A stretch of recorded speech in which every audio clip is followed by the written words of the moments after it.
ग्रामीण बाटो हामी देख्न सक्छौँ। अत्यन्त कठिनयुक्त ग्रामीण बाटो छ। सडक साँगुरो पक्कै हो। अघि विद्यालयका बच्चाहरू बालबालिकाहरू यहाँसम्म यति अगाडि आइसक्नु भएछ। साँगुरो बाटो छ यो सवारीको लागि भने अत्यन्त जोखिमयुक्त बाटो। ल हामी यहाँ देख्न सक्छौँ यो साँगुरो बाटो छ।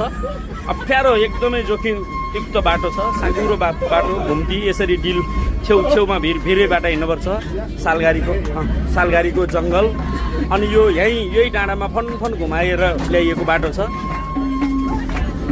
यहाँ यसरी अगाडि गएर अब यो यहीँबाट फनक्कै घुमेर घुमे जस्तो किसिमले फन घुमेको बाटो छ। अब यहीँ देख्न सक्छौँ हामी यो घुम्तीमा मोड पुर्याउनलाई निकै कठिन खालको। यसरी छेउमा पुगेर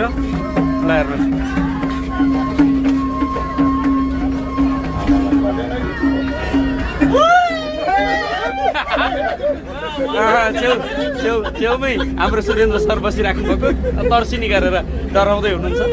लायन्स क्लब अफ पोखरा डल्फिनका साथीहरू यहाँ अग्रभागमा क्याबिनलाई कभर गरेर बसेका छन्।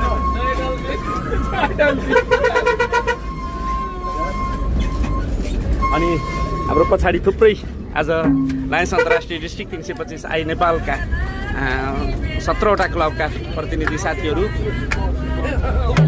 पछाडिसम्म गाडी भरिने गरेर भरिनु भएको छ। यहाँ अहिले त्यो विद्यालयका बाबु नानीहरू पनि यहाँ यही बसमा यात्रा गर्दै हुनुहुन्छ। त्यही बाबु नानीहरू पनि बाटोमा लाग्नु भएको छ।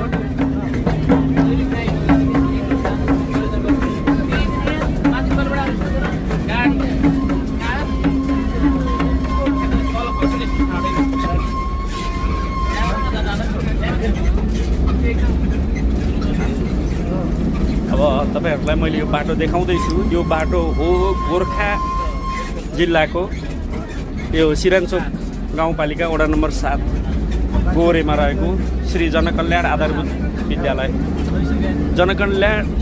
जनकल्याण माविमा जाने बाटो। सिरानचोक गाउँ जाने बाटो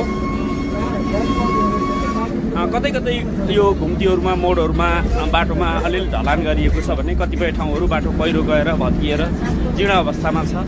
धेरै जसो ठाउँहरू कतै कतै भने चाहिँ यसरी अलि सहज रूपमा पनि हिँड्ने किसिमले ढलान गरिएको पनि देख्न सक्छौँ। यस्तो ठाडो बाटो छ, ओह्रालो बाटो।